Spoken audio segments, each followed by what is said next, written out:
Welcome back to the World Championship Series Europe Round of 16 Premier League Season 2 of 2014. We're into Group B this evening after a fantastic Group A yesterday, and we've already seen an absolute monster game by our European Protoss from Finland, Mr. Welmu. Demuslim is with me right now. Terrific. I don't know how else you can, my Terran bones are crying inside, but you can't fault Welmu. That was just absolutely brilliant. Yeah, Welmu's a ridiculously scary player. Like, one of the things that he has in his arsenal is unpredictability, and he utilized that so well. You saw both games. First game, Yoda prepared very well for the all-in, but all it took was one moment, one misstep, and he took full advantage. Then the second game, Yoda had to play very cautious, and then Welmu plays a macro game very, very well. So great play by Welmu. Yeah, very mixing it up very nicely indeed. We're going to move on to two more Protoss in this group. Of course, there are three of them, and first of all, let's just show you the four players across Group B. Welmu, as we've already seen in action, currently ranked 27 in the WCS ranking. MC currently ranked #1 on the WCS rankings after a brilliant Season 1 and some very good performances in other tournaments. Home Story Cup at the weekend, for example. Yoda, as we've already mentioned, losing out in the first match, but Todd in there, the oldest man, he won't thank me for that one when he watches the VOD, in the round of 16 right now, at 29 years of age. So Todd versus MC, it's like a battle for the ages in many ways. It's, MC, the old school man that's won over $460,000 in StarCraft 2, the defending champion of WCS Europe, against a man that's also won an Intel Extreme Masters as long ago as 1837. It may not have been that long ago. Not that long ago, but yeah, Todd's been around for ages. Like, just to emphasize how long he's been around, in Warcraft 3 when I was 15, so 9 years ago, I joined... 3 years ago? Nine 9 years ago. Oh, so a long then. time, but Todd was my mentor, and he already won over $100,000 in Warcraft 3 at that point. So he's been around for such a long time, but MC, he's no slouch. He's no slouch at all. No, absolutely not. Let's take a look at the brackets, show you, if you have just joined us, what you've already missed, because Game 1 went to the Finnish Protoss Welmu in very, very easy circumstances. Yoda did try and put up a fight, but just not enough against our top European Protoss. Todd versus MC is next. The winner will play Welmu in the upper bracket for the first place in Group B. If you weren't with us yesterday as well, you missed out because there was a fantastic group going on with 4 fabulous players. And yesterday we saw a Terran and a Zerg advance from Group A, Vortex and 4GG. 4GG may be the only Terran in the quarterfinals, apart from you. Maybe. I know it's like...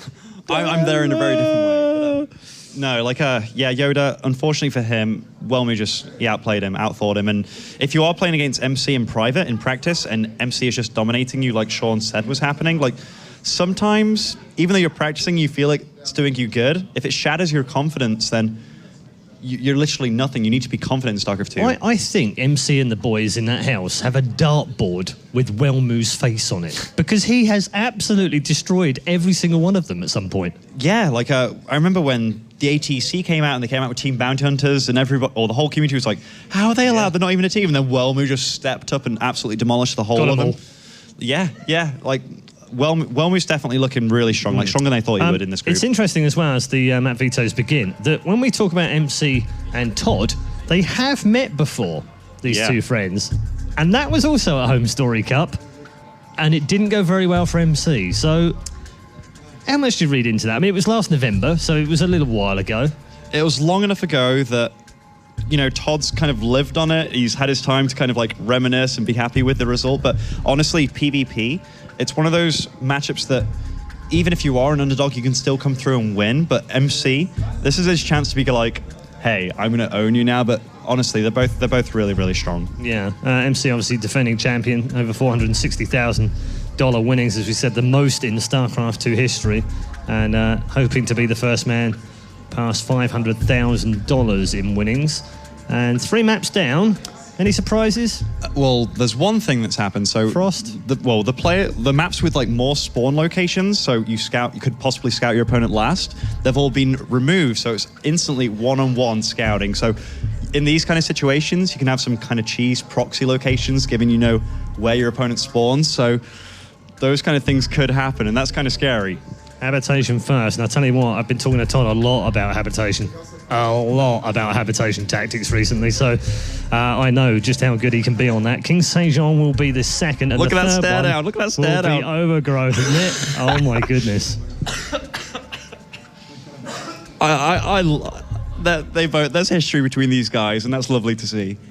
All good bantered history, I might add. Great stuff. I like seeing them having a bit of a show. It's a lot of fun, and these two are definitely going to put on a fantastic show for you in this matchup. We're going to take a look at MC first off in terms of where he's at right now, statistically speaking. And where he is in terms of WCS, of course. Ranked #1 in the world right now in WCS points. The top 16 will go to BlizzCon for the global finals at the end of the year. And look at that win-loss ratio. In WCS matches, 56 wins to 27 losses. It's absolutely fantastic. And I can tell you, just in WCS matches, it's 38 played, 27 won, 11 lost. That's an extraordinary record in WCS matches. Whenever you hold above a 50% win ratio, you're doing well, but he's literally a 2-to-1 ratio, if not above. So 71% of his matches are won inside WCS regional matches. That's incredibly solid, and there's a big reason why he is the boss, Toss, because he is just he's a formidable foe, and nobody wants to go against him. Three finals in a row as well, Season 2 and Season 3 of last year, of course. Lost to MMA in one, lost to Duck in the other one, and then this year, finally, wins his first Premier tournament in over 700 days by beating MMA, and nicely done. He did it 4-2, which is exactly the scoreline he lost to him in the previous season. But this last weekend, did well to get to the final, but I have to say, he looked very under par in that grand final. It's very easy to look under par when you are against Tasia, though. It's not as if he played, he didn't play the best he could play, which is kind of sad, but Tasia was just that good that you can't take anything away from MC. Okay. He got to the final, and given the player field that was at that tournament, he's still in top-notch shape. Sure. I don't want to labour on the point, but I think a lot of people felt that he played poorly. In comparison to what we're expecting from MC, I think that's the thing, isn't it? What you expect from MC? The level is so high, and then you think, well, why did you not play like you did in the semi-final or the quarter-final? And do you think that's going to be weighing on his mind at all, the fact that he did lose that final, or do you think he just pushes that aside and he comes back strong again? I think given the fact that he got to a final, he can't be too upset, and I think it's one of those things that he's going to try and show a really good performance here so people do forget if they do think he played poorly. And whenever you play poorly or you get your butt kicked, you always want to show good games now and just make people forget. You really do. Well, it's his first chance to be able to do that right now. He has a golden opportunity to lay down a marker against Todd in this first game of Group B. Let's take a look at Todd right now. As we know, he's usually standing right next to me in this very studio, but right now he's done too well in the round of 32 and he can't, so he's going through. His comment is particularly impressive. It's an incredibly hard group. Wellmu, Yoda, MC. There's nobody that's easy.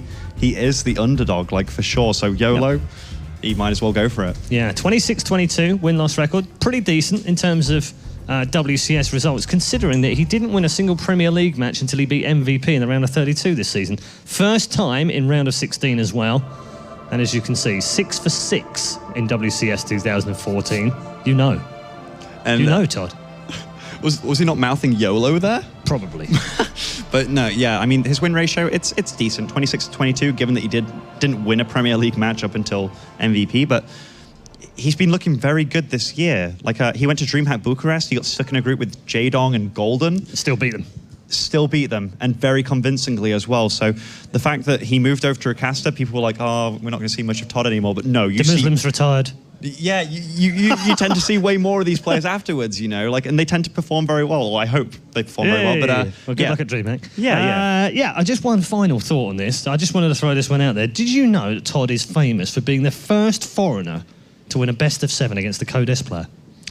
I did not know that. Is it MLG? True story. 2011 MLG Anaheim. Alicia? This man knows his stuff. I'm going to give you that. Give you that. That's very impressive. I like that a lot. So, what he might not be able to do is make the round of 32 into the round of 16, but this season he has done. Todd goes head-to-head with the defending champion. He couldn't have asked for a bigger baptism of fire. Let's go over to your commentators for the first game and the second game in Group B with Kalaris and Apollo. All right, thanks very much, guys. A little bit of a weird situation here. Normally we have Todd up here, but indeed, well, we're pretty normal up here as well, as we do have our first PvP of the day, one of a few to come, perhaps, as that man right there, we're used to seeing him on a different desk. Yeah, it's for a lot of people, it may seem like this is you know, a complete nobody in terms of StarCraft 2 against the god of StarCraft 2, which is MC. But there is a ton of weight on MC's shoulders. Oh yeah. Like there is a lot. MC in every single time they're meant to meet, even though the last time it didn't work the way it was meant to, MC's meant to win every single time. Todd has got all the cards in his favor right now. Yes, he does. All right, let's get into it. Game number 1 now, as we are spawning up to the top left-hand corner of Habitation Station. It is our red Protoss. It is our reigning WCS Europe champion. It is MC.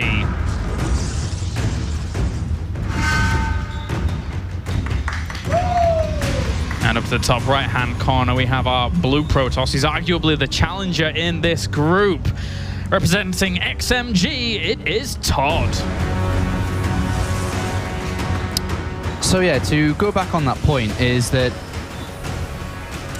these guys, when they kind of communicate, when they mess around with each other, it's such a friendly banter scenario, but now they're actually staring at each other in a very different way because they're actually competing against each other, which we don't really see, considering Todd is mainly a caster at WCS compared to a player, compared to MC, who isn't, you know, a caster at all and a full-time winner.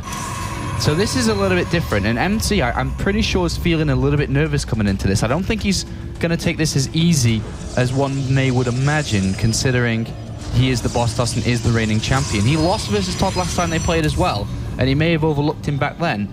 But I definitely think he's a little bit nervous playing against Todd today. Well, as you said, man, Todd technically has nothing to lose. He is coming into this with that YOLO mode, and he was, well, scouting out every location around his base, making sure that MC wasn't taking liberties.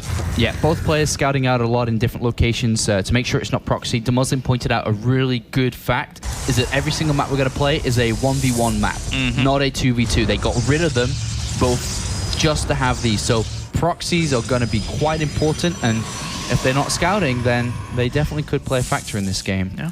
But identical openings, absolutely identical. I mean, even the scouting pattern is very similar between the two. Well, for now, this probe's going to head on out from him, seeing exactly what you need to see, seeing the gas timings, etc., seeing how many was on gas and things like that. Todd with a single probe lead for a little bit during all of this, as we now have wow, he actually pulled 2 off gas to go to war there for a second. Yeah, didn't want to take any damage on his probes at all. But we do have the Mothership Core starting and Stalker, Warp Gate Research for MC. Likewise for Todd. Did cancel the Zealot there. Was just building it for the sake of building it because he does have the minerals in the bank to do so. You know what's crazy about all of this? I think it's a very interesting dynamic that we're going to see in this series, because Todd, again, is normally up here with me, casting this guy, MC, all the time in Protoss versus Protoss. We've seen a lot of Protoss versus Protoss for MC. So what does Todd do against a player that he has always been studying so much because he's been up here with us? Yeah, I definitely think that Todd's put a lot of practice and thinking and thought process into how he's going to approach MC for sure today. He watches the best of the best play Protoss versus Protoss, so he'll have a good idea on what to do, and that idea is to throw down the Twilight Council early. So looking at Blink play, most likely. DTs is the less common of the two. But MC right now, without actually throwing anything down, has got a couple of units out. Is looking at a 1 gateway expansion. I don't actually think this is that bad for MC, to be fair. 1 gate expansion, especially if it's hidden. And MC isn't a player who does this very usually, so... Exactly. It's very uncharacteristic of what we normally see from MC in this matchup. And with 2 Stalkers as well, these aren't the units you really use to protect and use an expansion with, because you usually get a sentry to help you scout. So MC is in a bad position when it comes to scouting. He did try to use the Mothership Core, which didn't get him the Twilight Council scout. So he's actually in a bit of a difficult spot to know what Todd's doing. But the benefit of that is Todd has no idea what he's doing. Yeah, that's true. It was zoned out there by those 2 Stalkers to begin with. And Todd's playing very, very kind of aggressive two middle of the road play here with the Twilight Council, then eventually Robo for what is normally safety here. Yeah, Todd's playing all round. It's like a defensive build pretty much here because he's got 3 gateways and a Robo, so he's got 3 gateways. Blink is an all-round upgrade, and then the Robo's the safety regard. So MC gets the better end of this because Todd's not committing too heavily to this because his Blink's nowhere near done. Chrono Boost wasn't thrown into that, so he's going to have to throw down the Nexus down, unfortunately, and finds himself in a bit of a deficit when it comes to the 2 build orders and 2 situations with the strategies. All right, and then from there on out, MC is just going to try and capitalize off this. He'll probably, well, I mean, he needs to actually get full scouting information, Yeah, he doesn't right? know about the Expo yet, so yeah. I mean, he's thrown down the Forge anyway, and he's expecting Todd to most likely just see this, then expand himself. But right now, I mean, MC's set up so good. He's got Photon Overcharge in 2 of them. He's got 4 sentries, which is a lot, by the way. You only usually get 2, if not 3 maybe. So he's actually gone up to 4. That's just extra safety. If there was to be an attack from Todd, he can force field this ramp and use the Photon Overcharge. Now he sees that he's more than fine in a good position. Yeah, very, very comfortable indeed. And you're right with those sentries. I mean, this map more so than others in the map pool, it's so useful for those, just even the sprinkling of 2 or even numbers worth of sentries for those force fields on that ramp. It really keeps you well defended, whilst we now have +1 on the way for MC. Interesting though, Todd cancelled Blink and got Zealot Charge, so it's quite a big difference. MC goes in, sees something being researched, but obviously doesn't know what, and sees the Forge coming down. MC's definitely feeling that he's in good shape, but with a fast gas from the natural from Todd, we could be seeing some form of Templar push. Some Zealot Charge, Immortal Templar push. Something along the lines there. Or at least definitely the focusing around the composition of this. Whereas MC, on the other hand, got the Twilight Council of his own. Todd's having a look for himself. Sees the Twilight Council, sees no Robo Bay. Would imagine, I guess, that MC's just going to kind of match the Twilight Council upgrade and continue with his better attack upgrades. It's a very technical start here for Todd. Do you think that Todd could go with something like a bit of an earlier push with Zealot Charge that maybe MC wouldn't be expecting because he would always be anticipating if he sees an opportunity, but the opportunity that he would have spotted to already have made that decision probably would have been the Robotics Bay and Colossus being made, but he's not too sure what exactly MC's doing, so he can't commit to something that he's not sure would work yet, and especially knowing his mentality, he wouldn't do that either. Actually, now you bring up a very good point. 9 times out of 10, Todd will sit back and just macro. So his +1 is about halfway complete now, whilst MC's is about to finish. That gives you a good indication of where we're at in terms of those upgrades. And then from there, it's just a lot of Mortals here at this point being added on for both, up until that Robo Bay, of course, finishes for MC, and then he transitions onto that Colossi-based play. Yeah, MC's got a bigger army. He's got better upgrades with +2 now coming in, and is about to go up towards Colossus soon. So overall, he's just taking a better position within this game. I'm still waiting for Todd to make a clear decision on what he's going to do. He had stopped pro production at 48, which is fine for 2 bases. He goes in and scouts, and he... Does he get the Robo Bay? Yes, he did. So he gets the Robo Bay and sees a couple of gateways. Throws down the Stargate after getting the Robotics Base Scout. Ooh, okay, so there is going to be a window opening up here, potentially. Yeah, so this can't be 2 base because it takes too long to get Tempest up off 2 base here. It would start to... He will take a 3rd from this for sure. So he'll take a 3rd, but he will be looking at an opportunity to hit a window with Tempest here. It's going to be key to keep the Stargate Scout away. But likewise, all of this investment in for Todd, if MC spots this with Hallucinated Phoenix and he sees Stargate being added on, then he kind of gets a good indication of what his opponent's up to as well. Right. So maybe there's the alternate he's going to spot opening. it straight away. Yeah. Straight away. It's very good. I mean, he even used the feedback to try and kill it, but straight away scout there by MC.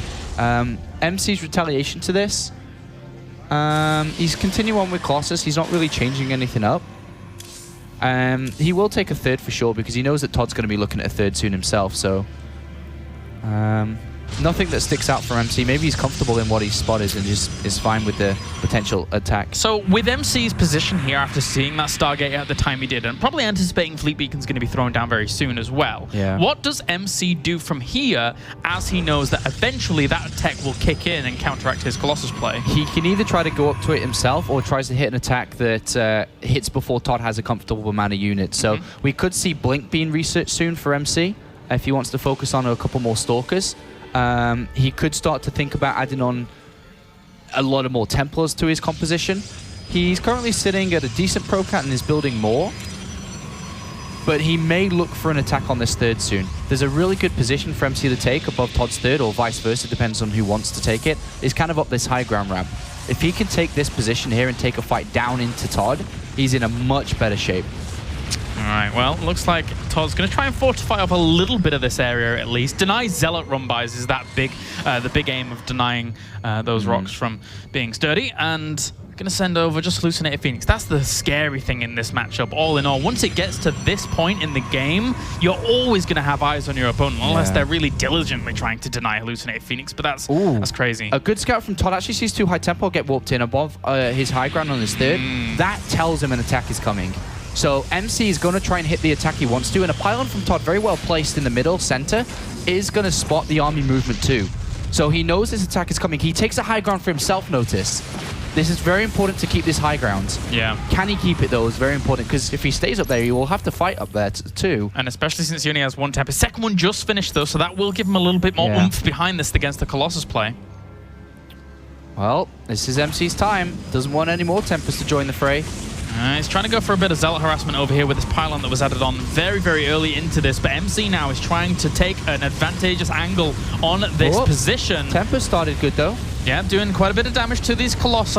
Actually trying to kill off that Mothership core during all of this. The Nexus is actually going to fall. He was trying to kill off the Mothership core just to deny a recall out, I guess, but he loses so much of his army value during this fight. Well, the time warps go down, so a lot of hits were put on the Mothership core, which didn't really do anything here because the time warps went down anyway, and it looks like MC just has more than enough to deal with this. That's a really good point, actually. These gateway units are just going to chase him back. There's actually no reinforcements really here for Todd against that large a wave of Zealots that are on top of the Immortals that can't do anything during this. So this is very, very difficult here for Todd. MC hit it at the perfect time, right before Todd was ready. As the last Tempest popped, then he could start to kill these Colossus faster.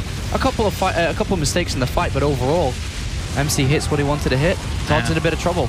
Yeah, he certainly is. Losing a first base, losing a second one. These Immortals will get chased back by the probes, and Todd's not a guy to give up very easily. But right now, he is hurting quite a lot. He is hemorrhaging. So he might be able to hold on to his natural and rebuild it, but there's more Stalkers and Blink being researched with +3 attack. So MC's going to focus on only Stalkers, and we'll try and get underneath this, but it looks like Todd can't do it. And, well, game 1 goes to the boss toss. There you go, GG. All right, Habitation Station, a map that we see the boss toss win on quite a bit in the past in WCS Europe in Protoss versus Protoss, and he doesn't kick that habit. Todd placed the Stargate south of his Nexus there on the natural to hope that a Phoenix would come from the north so he could stop the scouting, but it came from the south, which is a little bit unusual. You don't really see Hallucinate Phoenix scout that way as much. So it did surprise him that it got spotted so early. And like yesterday, scouting is important. Oh yeah. Scout it early, deal with it easily. Did you get that shirt printed yet? No? Nope, but it comes into play again today. And MC knew what he was up against, and he went at the right time. All right, well, map number 2 is going to be King Sage on Station between these two guys. And again, only a single spawning position on these positions, so you're going to be able to spot out what your opponent's going to be doing pretty quickly. Now, does someone mind game? Do they hide a pylon or something like that? We'll find out in just a little bit. But right now, MC looked pretty darn good in that game. Yeah, just perfect timing from him, really. Obviously, the longer the game went, Todd would be looking better as the Tempests start to rise in numbers, but MC knows what he's got to do to win games. That's why he has every time entered the Premier League. He's gone to the Grand Finals. And if he's able to do it this time, 4 Premier Leagues, 4 finals, somebody stop him. Yeah, he's come to take all the money, man. And that's what MC's done for a long time in StarCraft 2, as we now get into game number 2 of this best of 3 series. MC currently leads 1-0. As we have spawning up to the top left-hand corner, it's that man himself. It is the WCS Europe champion. It is MC.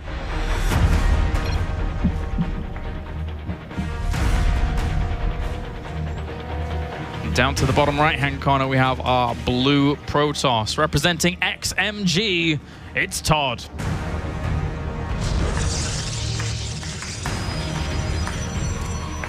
Definitely a tense map and a tense series between these two players, as that would be a vote of confidence, I think, for MC winning that first game, simply because he didn't really know exactly what to expect or what to run into. against Todd here. And if it had gone any different, it would have been any closer, I think MC would have felt the pressure even more. But that was quite convincing, I think, for him there. Lots of scouting, fast expand. Todd played safe overall against MC, who is known for his aggression, known for his play, and definitely mixed it up a little bit with his opening there for once. He's the kind of guy that Chrono Boost the gateway units out from the very get-go, or 3-gate pressure. In all these types of builds, Todd would have been a much better, or been in better shape against, but he played safe against a guy who played greedy to a certain extent. Yeah. I mean, especially on a map like Habitation Station. Time and time again, I've spoken to Todd about seasons past where MC has been very aggressive on that map, but just flipping the switch completely. So playing very well. It's a strong mind game. It's a very subtle one, but very, very effective here against Todd. The first map, Habitation Station, was MC's map, by the way. Sejong is Todd's choice, so we are going over to Todd's map pick. And then the third one, if need be, will be Overgrowth. Todd is currently awaiting some assistance from an admin, which is why there's a hold up here. Not too sure what for.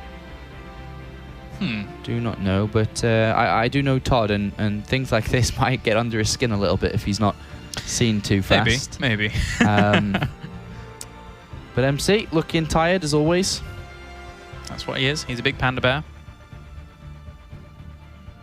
But looking dominant. He's the #1 player in the world right now in terms of WCS ranking.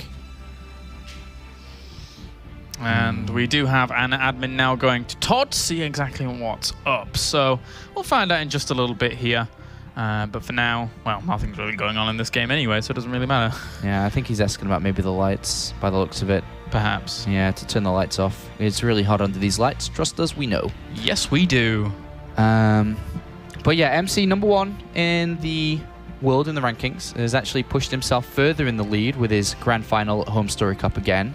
And I say again because he can't stop getting to the finals. He pushes him. I mean, there was a big fight between him and Hyun at the top of the rankings. But MC pushes himself about 500 points difference now between the two. I was going to say, you said a big fight. I thought it sounded really serious then for a second, but... Well, in terms of the points, they were back and forth for a little bit. Yeah. Hyun was first, then MC was first, but it is MC who goes in the lead.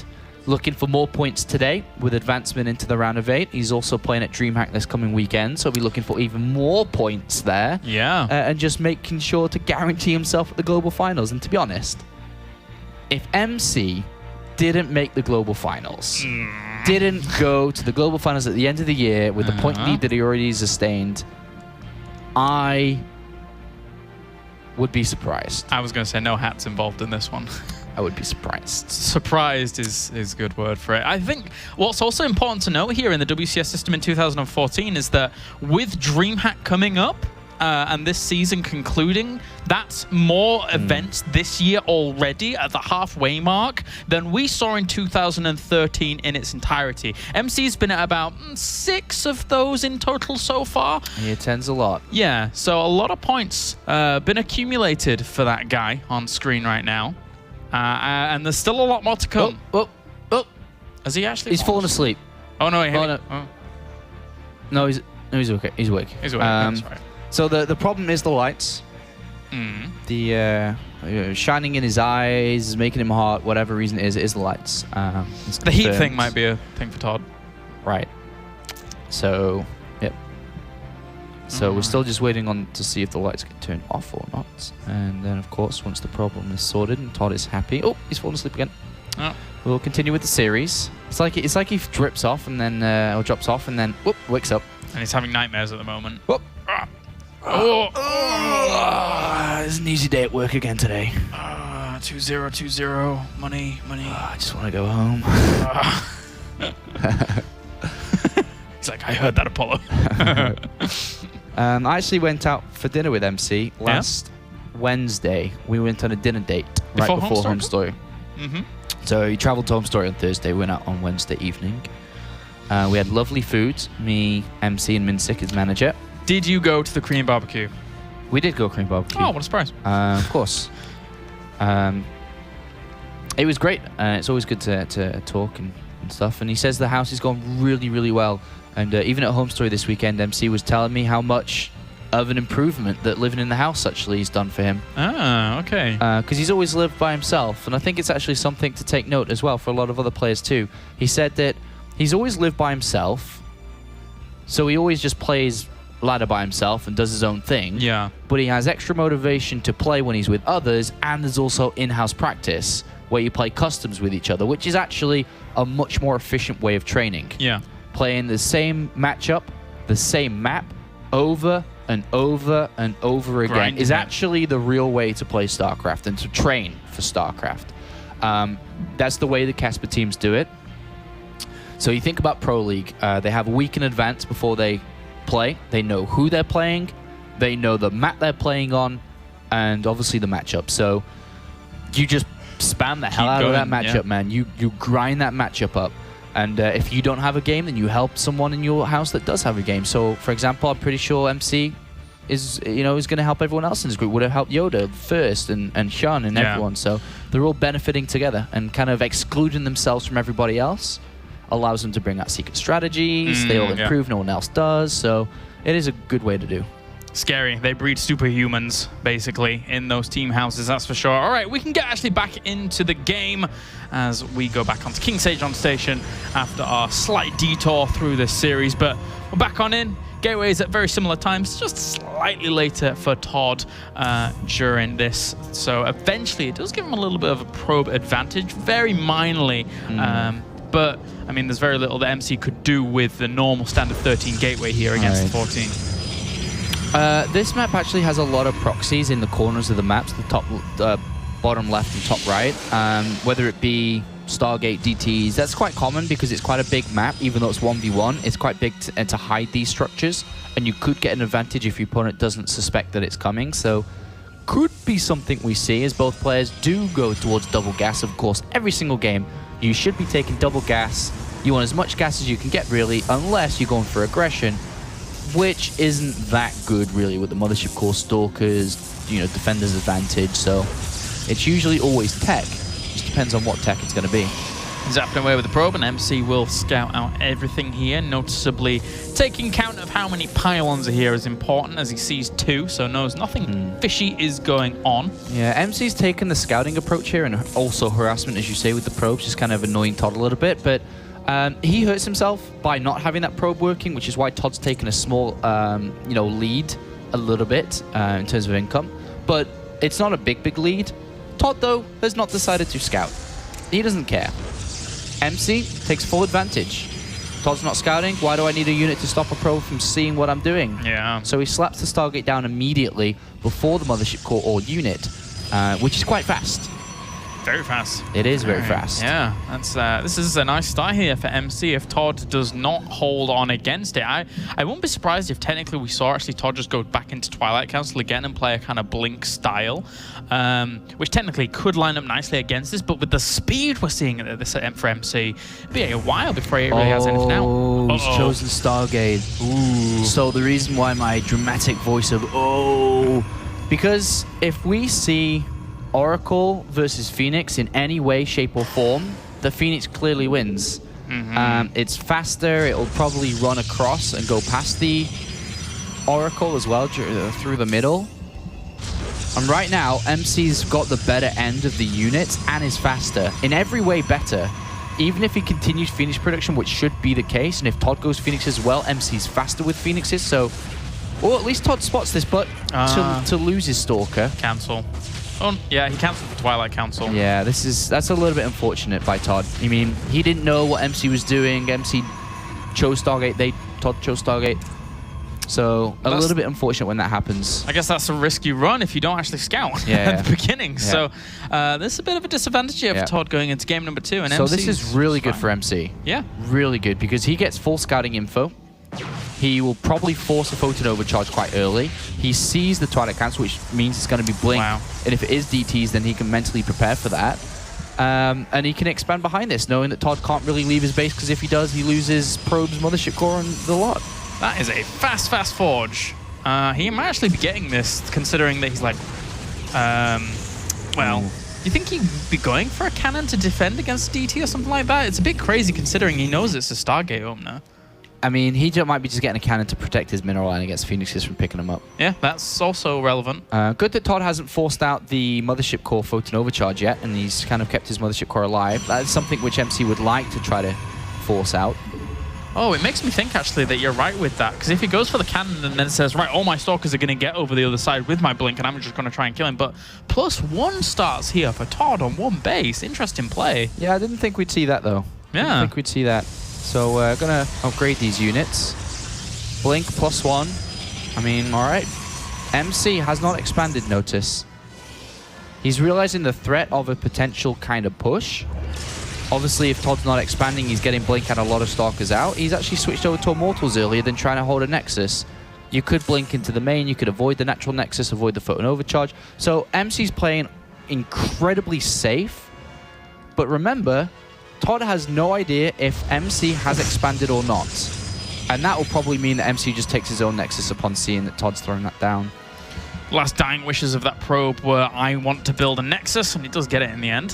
So at least MC also knows, though, that, well, the Nexus timing's there. You've invested 400 minerals into that. Can you really get that aggressive with only Stalkers against these Immortals that I have now? It's going to be very difficult for you. So MC, likewise, kind of packets up his losses and just says, well, you know, I'm just going to go for my Nexus as well. It's not really putting me at a disadvantage at all. Yeah, MC has multiple choices to make here. He could throw down a Forge and play the longer game. He could throw down a Twilight Council, get Blink of his own, and start to build his own Stalker count up with Immortals, and then try a push. Interesting to see which one he chooses. That actually provides him with a bit of an odd dilemma, I think, with what you're saying here with the +1, how fast it is. He's seen that Forge and the progression of it during all of this. Now, catching up with upgrades, that's a really annoying in this matchup. I'm curious to see what MC's going to do from that. He's just getting that Immortal count up. He's already at 3. It's a lot. And he's building the 4th. Could try bust it. He may try slap down some gateways. The reason I said Twilight Council for the Blink is because it's nice to have Blink versus Blink, but I guess you don't need to if you're just going to pump out a lot of units. Yeah, Zealot's warping in. Either way, I mean, it's going to be an attack. He's got so many Immortals. Todd does not know still what's going on and hasn't for a long time, and is Chrono Boost into his Nexus. And if he yields the high ground and allows Force Fields to land between the Nexus and ramp here... he doesn't have any sentries to... I mean, he's only just now got energy for a Hallucinated Phoenix. Just now. Yeah. And it may get stopped by these 2 Phoenix. Yeah. MC stops it, stops the Scout. He doesn't see it. So he's still got no idea, and attack's about to come and break him down. He's played this rather well if you think about scouting. +2 is great for Todd. The gases on the natural for Todd is great. The extra probes are great, but he simply doesn't have any units. Yeah, it's all investment going away from the army. He picks up 2 of these Stalkers, isolates them, and now 6 Stalkers against this GG. There's no way you're holding on to that. MC takes the clean sweep 2-0. Pretty much through scouting. I mean, game 1 and game 2. Saw what he had to do in game number 1 and kind of read into game number 2 nicely. And he makes the game look easy. MC makes the game look easy. He knows just the responses to almost everything that he spots. Yeah, and that comes with a lot of experience and a lot of practice and just clean decision making and never second doubting yourself, which we can say about MC. He never does that, and I think MC would be very happy with the way that series went. I think so as well. That means now he moves on to the winners match. So we now know our next 2 series, which is going to be in the lower. It's going to be Todd versus Yoda. That will be coming up next. And then after that, we have our winner series, which will be Whelmu versus MC. That's right. So some awesome games coming your way for sure. But no players are out yet. But that would change coming into our next series. Remember, we go into the losers match in our 3rd of the day. And then the winners after that. So a different format, but a cool format to follow. But a good start for Whelmu, and an equally good start for Minchel. Yeah, and now they will meet in PvP once again. I believe they did meet in previous seasons, actually, which always kind of goes MC's way because he keeps making it to the finals. Yeah, so. I mean, they're actually kind of close. I mean, if you put into consideration the team matches they play, that Whelmu has beat him, and then the WCS official matches they've played as well. So it is quite equal. It's like 2-2, 3-2, somewhere around there. Yeah, very close. Very, very close. So it's going to be a good series for sure. All right, well, that does it for us here at the desk. Let's hear from our current reigning WCS Europe champion, Mr. Zhang Minchel. Thanks very much, guys. Yes, with MC, very good victory, 2-0. Was that difficult playing a good friend like Todd? It's very sad story, but you know, like 1 week ago, I don't have confidence against PvP, but last home streak I beat Night to End and Hasu. I getting confidence about PvP, so I thought my group will be hard, but now it's so easy. Really? Okay, it's interesting. What about Tasia? Teja? Yeah, the weekend. He's very strong, and you know, I played PBT in round 8 and round 4, so he can watch my build order. So I guess he is really good. He have really good brain, so he counter all build, and he's really good player. So I lost. When you watched the game earlier on with Yoda as well play, was that disappointing to see Yoda losing like that? I'm always disappointed about him because he lost Mana in Home Street Cup, and he lost Wermu in WCS. So yeah, maybe Minsic too. So yeah, he need to win this time. Okay, so what are you going to do? What are you going to give him some advice? Huh? Going to try and help him? Help? But I guess Give him a kick? no. I guess just him. He got nervous. So yeah, it's his job, not my job. All right. Well, what about you then? How far can you go? Can you win another title? This time, Yeah, can you win the WCS Europe again? bitch, please. I was waiting for it. It came eventually. MC, congratulations, well done. MC wins the opening game for him in Group B, but still needs to win one more. He'll take on Welmu now at a chance for some revenge. You lost against Welmu last time, didn't you? Last time? Yeah, Welmu. No. Really? Team Story Cup? Ah. Twice. You've forgotten? No, that was just mistake. A dream, nightmare. Yeah, but it's okay. I'm rich and he is poor. Okay. Hey, you can always get out of it. Doesn't matter how I try and trip him up. MC will be playing Welmu for a chance at some revenge, even if he doesn't think so. That's coming next.